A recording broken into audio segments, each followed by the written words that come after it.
नमस्कार, तेज हरियाणा से गुरविंदर पन्नू।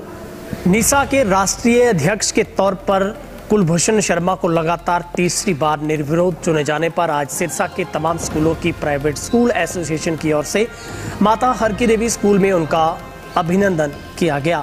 इस उपलक्ष्य पर एक समारोह का आयोजन किया गया था, जहां पर रानिया, डबवाली, एलाहाबाद, कालावाली सहित सभी प्राइवेट स्कूलों के मुखिया और जो एसोसिएशन के पदाधिकारियों की ओर से उनका जोरदार स्वागत किया गया। फूल मालाओं के साथ उनको बधाई दी गई और वहीं पर इसके साथ साथ सभी प्राइवेट स्कूलों की ओर से उनको कई तरह की समस्याओं से भी अवगत करवाया गया।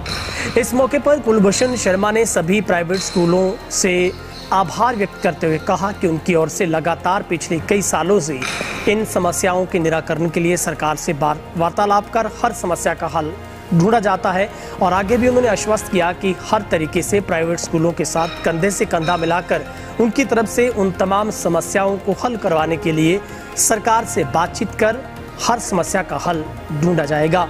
इस मौके पर एमएचडी स्कूल में समारोह का आयोजन किया गया और बड़ी संख्या में स्कूल संचालकों ने हिस्सा लिया। क्या कुछ इस मौके पर प्रेस कॉन्फ्रेंस के दौरान और स्कूल मुखियों के सवालों के जवाब में कुलभूषण शर्मा ने कहा, वो आपको सुनवाते हैं। हमारी बहन कुलदीप आनंद जी का, जिनके स्कूल में ये समारोह और ये मीटिंग जो है अरेंज हो रही है, जिसमें क्वालिटी एजुकेशन के बारे में, प्रोग्राम के बारे में भी उन्होंने बहुत विस्तार से बताया और मेरा स्वागत समारोह भी आप सबने मिलकर किया। तो मैं धन्यवादी हूँ पूरे सिरसा जिला का, सिरसा जिला के अध्यक्ष सिडाना जी का, हमारे वाइस प्रेसिडेंट अमित मेहता जी का, विक्रम जी का, भारती जी का, मेहता जी का, वेद प्रिया गुप्ता जी का और सभी के थोड़ा सा लिख के दे रहे, सारे नामों में थोड़ी सी दिक्कत रहती है, याद करने में पूरी कोशिश रहती है कि सबके नाम याद हो। संजय सैनी जी रानिया से, राजा राम जी, अमर सिंह जी, महेंद्रा जी, सोनू ग्रोवर जी और सभी मेरे आदरणीय जितने भी हमारे साथी हैं, सभी का मैं बहुत बहुत धन्यवाद करता हूँ कि उन्होंने अपना कीमती समय निकाला। हमारे बाजवा जी, तो सभी का बहुत बहुत धन्यवाद है कि उन्होंने समय निकाला। अब मैं दो बातें आपसे जरूर कहूँगा कि जैसे अभी बातें हमारे मेहता जी ने भी बताई कि फेडरेशन ने क्या किया, निसा ने क्या किया। देखिए, हम लोग तो हर वक्त आपके लिए वचनबद्ध हैं कि आपके लिए काम करना ही करना है और वो सब आपके सहयोग से ही संपूर्ण होता है। जैसे फायर की दूसरी बताई कि आपकी 3 साल की बहुत कठिन कार्य था कि हर साल हमें जो है जिन परिस्थितियों से गुजरना पड़ता था, आप सभी जानते हैं कि क्या परिस्थितियां थी। 2 साल आपकी मुक्ति हो गई, जो आसान काम नहीं। तो ये एक अच्छा प्रयास था। ऐसे ही आपका प्रॉपर्टी टैक्स पूरे 1 साल का 25 करोड़ रुपए, जो ज्यादातर शहरी स्कूलों को जो है देना पड़ता था, जो निगम में थे उनको देना पड़ता था, पूरे 25 करोड़ रुपए की कोविड में आपको जो है राहत मिली। अब जो आपको ब्लैक मनी की बात बताई जा रही है, ये फाइल मुख्यमंत्री जी तक पहुंच चुकी है और हमारी पूरी कोशिश है कि आपकी ब्लैक मनी, हमने पूरे सभी प्रदेशों का उसमें तुलनात्मक जो है विवरण दिया हुआ है कि तेलंगाना में कितनी है, दिल्ली में कितनी है, राजस्थान में कितनी है, पंजाब में कितनी है, सीबीएसई में कितनी है। तो पूरा जो तुलनात्मक उसका विवरण देकर और अपने सरकार को कहा है कि आप ये देखिए कि कहीं पर भी हरियाणा जैसी प्लेज मनी नहीं। तो ये आपको विश्वास दिलाते हैं कि कितने साथियों ने ज्यादा प्लेज मनी जमा करा चुके हैं। आप खड़ा करेंगे भी जिनकी प्लेज मनी ज्यादा जमा हो गई। तो ये आपसे हमारा वादा है कि प्लेज मनी कम भी होगी और आपकी वापस भी होगी। तो ये एक छोटी राहत नहीं होगी कि जो आपको प्लेज मनी ज्यादा देनी पड़ी है, वो सरकार को हमने लगभग कन्विंस कर चुके हैं। शिक्षा मंत्री तक जो है इस बात पर सहमति बन चुकी है। शिक्षा मंत्री जी से फाइल आगे जा चुकी है मुख्यमंत्री जी के पास। तो जल्द ही उस पर भी आपको राहत जो है हम सबके सामूहिक प्रयासों से आपको मिलेगी। और इसके अलावा भी आपकी बहुत सारी एक मांग पूरी होती है, दूसरी मांग को लेकर खड़े हो जाते हैं। जैसे अभी कल एक की बात आई, आपको 1 करोड़ रुपए तक की एग्जम्पशन। 1 करोड़ के बाद बहुत सारे जो बजट स्कूल भी थे जिनके पास 1-1 हज़ार बच्चे हो गए थे, उनका भी साल का जो फीस का रेवेन्यू 1 करोड़ को क्रॉस कर चुका है। ये हमने कैलकुलेट करके देखा। तो हमने तब माननीय अरुण जेटली जी से ये बात रखी थी। उसके बाद सीतारमण जेटली जी का स्वास्थ्य कारणों से बाद में निधन हो गया। उनके थ्रू ये फाइल चली थी और निर्मला सीतारमण जी से जाकर इसको 5 करोड़ जो है करवाया गया। ये एक छोटी राहत आपके लिए, सेंटर एक कम राहत नहीं थी। इसी प्रकार स्कूल मैनेजमेंट कमेटी आपके स्कूलों में जो है वो NEP पे बना दी गई, उसको भी हमने राहत दिलवाई और तो स्कूल मैनेजमेंट कमेटी खत्म करवाई। अगर स्कूल मैनेजमेंट कमेटी खत्म नहीं होती आपका एक भी स्कूल उससे बचता नहीं। तो यदि आपकी एसोसिएशन आपके लिए एक उस प्रहरी की तरह रोल अदा कर रही है, जैसे सैनिक बॉर्डर पे खड़े क्या कर रहे हैं हमें पता नहीं होता। हो सकता है किसी वक्त भी वहां पे युद्ध चल रहा और वो लोग अपनी पूरी जान पर खेल कर या अपनी पूरी ताकत से हमारी सीमाओं की सुरक्षा करते रहते हैं। तो इसी प्रकार एसोसिएशन ने जो शिक्षा नीति में जो कुरीतियां आ गई थी तुरंत आप तक पहुंचने से पहले उसका समाधान कर। तो ये सब आप लोगों की ताकत है कि आप लोगों ने इतना प्यार, स्नेह और समय समय पर जो सहयोग दिया, उससे जो है आज हरियाणा नंबर 1 पे है। अगर मेरा सर्वसम्मति से चुनाव हुआ तो उसके पीछे सारा का सारा श्रेय हरियाणा की टीम को जाता है कि हरियाणा ने हर जगह पर पूरा कंधे से कंधा लगाया, हर जगह पर मुझे सहयोग किया, जिसकी वजह से मैं निर्विरोध निकल के आया। जैसे कुलदीप मैम ने बात बताई कि जब हमने इस बार पूरा वहां पर भी तुलनात्मक जो है अध्ययन पेश किया कि किस किस स्टेट ने पूरे राष्ट्रीय स्तर पर क्या क्या योगदान दिया नीसा, तो हर प्रोग्राम में हरियाणा नंबर 1 था। जैसे हमारे राजनीति में कहा जाता है ना हरियाणा नंबर 1, लेकिन हमने आप सबके सहयोग से हरियाणा को प्राइवेट स्कूलों में नंबर 1 करके दिखाया। एक भी मुकाबले में हरियाणा के पास सिल्वर मेडल नहीं था, हर एक में गोल्ड था। ये देखिए कि 7 मुकाबले हुए, 7 में हरियाणा नंबर 1 बनकर वहां पे निकला। तो इसके पीछे ताकत, जैसे कुलदीप मैम ने बताया कि अंबाला सिरसा की एक बहुत बड़ी ताकत, इस सिरसा की टीम ने जो है बहुत बढ़िया साथ जो उसमें दिया। और मैं ये आपसे वादा करता हूँ, आप लोग जो भी देखते होंगे, हमारे भारती जी, घनश्याम मेहता जी, या आप सारे देखते होंगे कि जो प्रयास हम कर रहे हैं ईमानदारी से, इसके आपको आने वाले समय में आपके विद्यालय और शिक्षा के लिए बहुत बड़े हल मिलने वाले हैं। आपका सहयोग मिलता रहा, बहुत बड़े हल हम, उसका फायदा किसको मिलेगा? इस देश और प्रदेश के बच्चों को। जब बच्चों को फायदा मिलेगा और आपके स्कूलों में जो बंदिशें हैं उनको भी खत्म करने का एक एक प्रयास जो हम कर रहे हैं। और आज आप सबके सहयोग से नीसा एक नाम बन चुका है पूरे विदेशों में। अदरवाइज आप देखिए कि पहले हमने हरियाणा में प्रयास शुरू किया, कौन जानता था इंडिया में यूनियन से। लेकिन जब हरियाणा बाहर निकला, तो जैसे आज जिस स्कूल में हम बैठे, देवीलाल जी जब बाहर निकले तो प्रधानमंत्री तक उनकी सिलेक्शन हो गई थी। उन्होंने ही किसी को दूसरे को गद्दी दे दी थी उस समय, माननीय देवीलाल जी ने।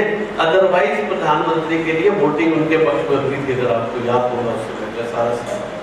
तो हरियाणा ने हमेशा जो है, हरियाणा के लोग जुझारू हैं, मेहनती हैं, कर्मठ हैं। आपका किसान आंदोलन भी आपके सामने रहा, तो उसमें हरियाणा का भी उसमें एक अग्रणी रोल था, जिससे जो है इतना बड़ा आंदोलन चला। उसमें भी जो है परिणाम कहीं ना कहीं सामने बेहतर ही आएंगे। तो इसी प्रकार आप सबके अंदर जो वो मादा था, उसी मादा से हम पूरे देश में इस यूनियन को स्थापित करने में कामयाब हुए। रामलीला मैदान में हमने लड़ गड़ा, वहाँ पर प्रदर्शन किया। आज हर सरकार जो है जानती है कि नीसा एक राष्ट्रीय संगठन है जो विद्यालयों की ऑटोनॉमी की बात करता है, विद्यालयों में पढ़ने वाले बच्चों की शिक्षा की बात करता है, टीचरों की सुरक्षा की बात करता है और बच्चों की चॉइस की बात करता है। जो नेट की बात यहाँ पर आई, मैं इस पे जरूर आपको बताना चाहूँगा। मैं अपने बेटे को भी IAS की तैयारी के लिए बाजीराव में एडमिट करा, तो मेरे बेटे ने आके मुझे क्या कहा कि पापा, उसको अभी 15 दिन हुए वहाँ पर अपनी कोचिंग शुरू, कहते पापा एक सलाह देना चाहता हूँ। मैं कहा बेटा बताओ। कहते ये एप्टीट्यूड टेस्ट जो है ना, ये अपने स्कूलों में लागू करो। तो मैंने तुरंत उसको फोन कर नेट दिया। नेट का बहुत बड़ा रोल है आपको। हमने अभी क्या किया कि रोड नहीं करते, आप पढ़ा दी और उसका परिणाम आ गया, उसका 95% आ गया, 98% आ गया। ये बच्चों की सफलता का रास्ता नहीं। जब बच्चों ने आगे कॉम्पिटिटिव एग्जाम्स में निकलना है, टॉप के एग्जाम, वहाँ ये एप्टीट्यूड टेस्ट की जरूरत है, जिसको हमने यहाँ पर लागू किया है। और हम सबका धर्म क्या बनता है कि अगर माँ बाप हमारे पास बच्चे भेजते हैं, तो क्यों भेजते हैं? क्योंकि वो हमें पसंद करते हैं और हम पे एक विश्वास करते हैं भारतीय जी कि ये मेरे बच्चे का भविष्य बदल देंगे, कि अगर मैं इस गुरु जी के पास भेजूंगा तो मेरा बच्चा जो है जिंदगी में एक सफल इंसान बनेगा, एक कामयाब इंसान बनेगा। तो उसको कामयाब करने में हमारी जिम्मेदारी, जैसे आपने मेरे गले में हार डाले तो मेरी जिम्मेदारी बढ़ गई, तो उन्होंने तो आपके गले में कितने अपने हार डाले हैं। अगर किसी के पास 1000 बच्चे हैं तो उन्होंने 1000 बच्चों के हार जो है आपके गले में डाल दी, उनके बाजू में आपके गले में डाली हुई है कि ये बच्चे आपके हाथ में। तो उनके लिए बेहतर सोचना, उनके लिए बेहतर नीतियां बनाना, ये आपका धर्म है, ये आपका फर्ज है। ये नेट उसका एक रास्ता निकालेगा, इससे बच्चे की क्रिटिकल थिंकिंग बढ़ती है। सीधे सीधे क्वेश्चनों से उसका दिमाग क्रिटिकल थिंकिंग की तरफ नहीं जाता। और आज 21st सेंचुरी स्किल्स आप देख लीजिए क्या होगा, वो यही है, कोलैबोरेशन, क्रिटिकल थिंकिंग। तो जब पीसा का भी एक एग्जाम अगर किसी ने सुना होगा, पीसा में जब इंडिया के बच्चे बैठे थे, इंडिया लास्ट पायदान में 2nd नंबर पे आया। उसका कारण यही था कि हमने कभी एप्टीट्यूड इन चीजों पे काम नहीं किया। तो डीसा ने ये सोचकर इस टेस्ट को लॉन्च किया हुआ है कि सभी इसमें जो है हिस्सेदार बने, अपने बच्चों को जो है आगे अग्रणी नागरिक बनाने में अपनी एक जो उनका धर्म फर्ज है वो निभाएं। और जो दूसरे एनडीटी कार्यक्रम बताया, आज देश की स्थिति आपको बताऊं, एजुकेशन में कोई बहुत बेहतर नहीं है। अंकों से कोई बेहतर स्थिति नहीं कह सकते कि बोर्ड की परीक्षा में अंक आ गए, वो उसका मापदंड है ही नहीं। जो देश में पीछे प्रथम और असम ने रिसर्च की, उसमें निकल कर ये आया कि बच्चों को पढ़ने ही नहीं आता। नंबर उसका कोई मापदंड नहीं है नेताजी। आज भी बच्चों को पढ़ना नहीं आता, इसीलिए माननीय प्रधानमंत्री जी ने फाउंडेशनल लिटरेसी और न्यूमरेसी का जो है वो ऐलान किया हुआ है कि 2025 तक बच्चे पढ़ना सीख जाए। देखो ये चिंता का विषय है, और हम सोच रहे हैं एजुकेशन में बहुत आगे निकल गए, ये बड़ा चिंतनीय विषय है। इसीलिए एनडीटी का मतलब क्या है कि बच्चे आज पढ़ना जो है भूल चुके हैं, लिखना भी भूल चुके हैं, ये लैपटॉप की वजह से और इसके मोबाइल की वजह से। तो ये एनडीटी प्रोग्राम आज जो है उस कमी को दूर करने के लिए प्रोग्राम, ऐसे और बहुत सारे प्रोग्राम ये एनडीटी के साथ मैप है। 2025 टारगेट रखा है हिंदुस्तान ने।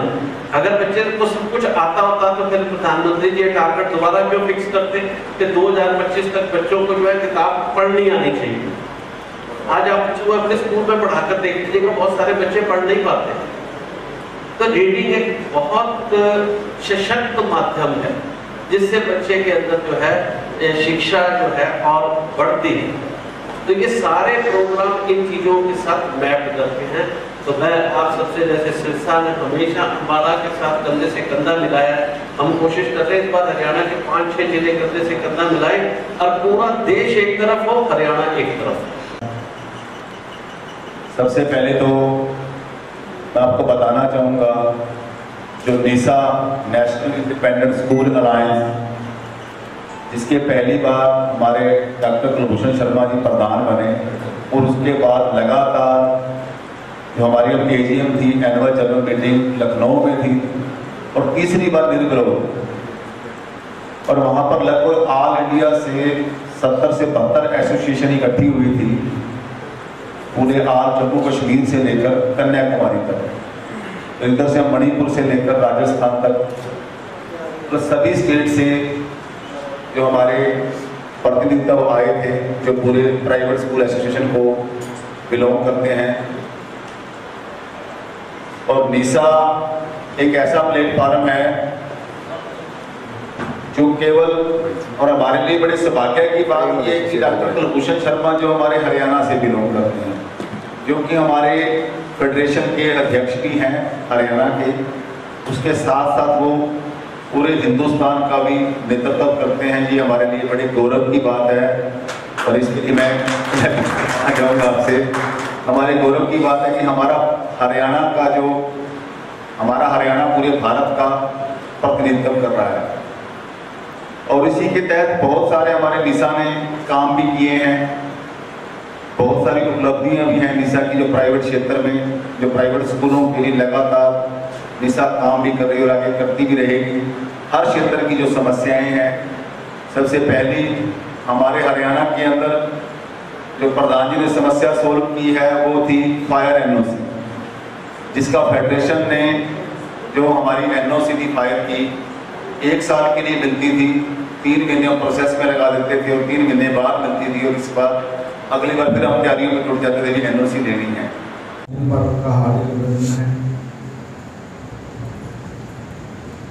कुछ बातें जो आज सबके साथ रहा है, सुनने में आएंगी, देखने में आएंगी।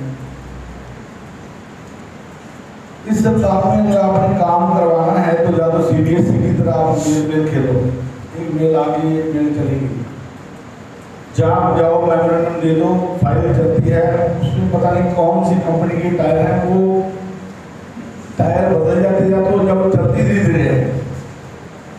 एक सिंपल सा मुद्दा था ऑडिटी का, इसमें लगभग 2 बार तो मैं और प्रधान जी के साथ बताए हैं, चंडीगढ़ पीसी हुई थी और 2-3 बार डॉक्टर को सर खुद मिल चुके।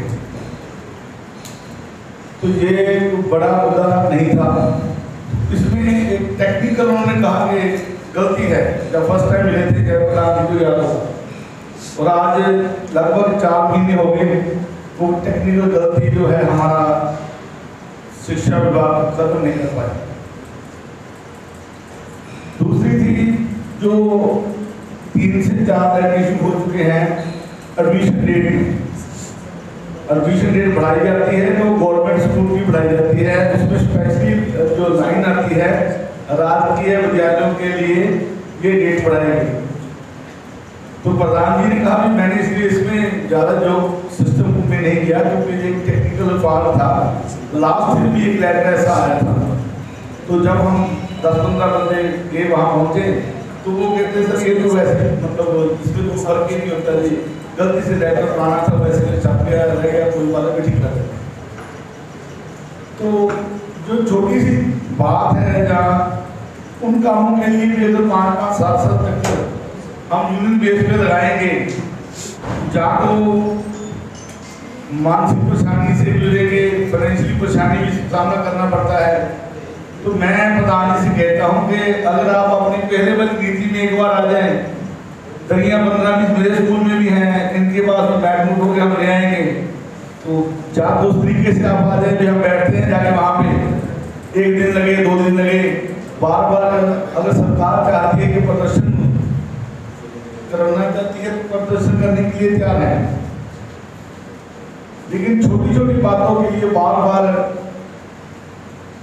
जाना मुझे मेरे ख्याल में प्राइवेट स्कूलों का समय और प्राइवेट स्कूलों को फाइनेंशियल तौर पर कमजोर करना है। इस बार जो है हमारी कार्यशैली और कार्यों को देखते हुए जो हरियाणा ने मिलकर इस पर सहयोग किया, तो ये सारा श्रेय जो है मेरे प्राइमरी साथियों को जो मेरे साथ थे, उन्होंने मेरे काम को जो है मुझे साथ मिलकर प्रोत्साहित किया, तो उसी कार्य को समर्थन देते हुए तीसरी बार मुझे राष्ट्रीय अध्यक्ष चुना गया।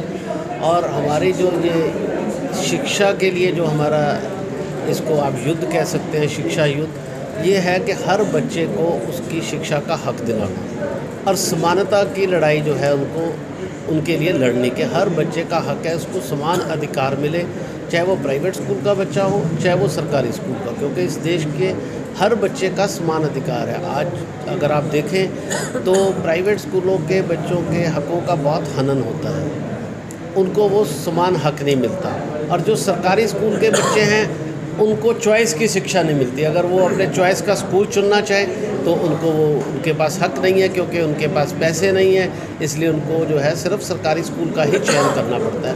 तो ये 2 तरह की लड़ाई हमारी बड़ी प्रमुखता से होगी। और तीसरा, उनके लिए गुणात्मक शिक्षा किस प्रकार मिले, ये भी हमारा एक बड़ा मुद्दा होगा, जिसमें हम अपने एक स्कूल को भी ट्रेंड कर रहे हैं, जागरूक कर रहे हैं, क्वालिटी प्रोग्राम्स दे रहे हैं, ताकि बच्चों को शिक्षा का हक नहीं गुणात्मक शिक्षा का हक मिले।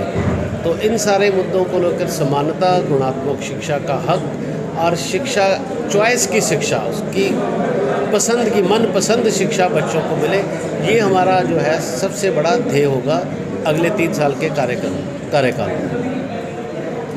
सर, जिस तरीके से लगातार आप सारे प्राइवेट स्कूलों की पसंद बने हैं और आपको तमाम स्कूल इतना पसंद करते हैं, क्या लगता है ऐसे कौन से बड़े मुद्दे हैं जो अभी भी आपको लगता है कि उनका कोई स्थायी हल नहीं मिल पाया, और उनके लिए किस तरीके से आप एक रणनीति के साथ काम करेंगे, क्योंकि स्कूल संचालकों की तरफ से काफ़ी सारे मुद्दों पर बात होती है? देखो, सबसे बड़ा मुद्दा है जैसे मैंने कहा कि मान लीजिए हम शिक्षा बोर्ड को ही ले लेते हैं। शिक्षा बोर्ड को स्वायत्ता प्राप्त बोर्ड बोला जाता है, लेकिन आज आप देखें तो 7 साल से शिक्षा बोर्ड का गठन ही नहीं हुआ है।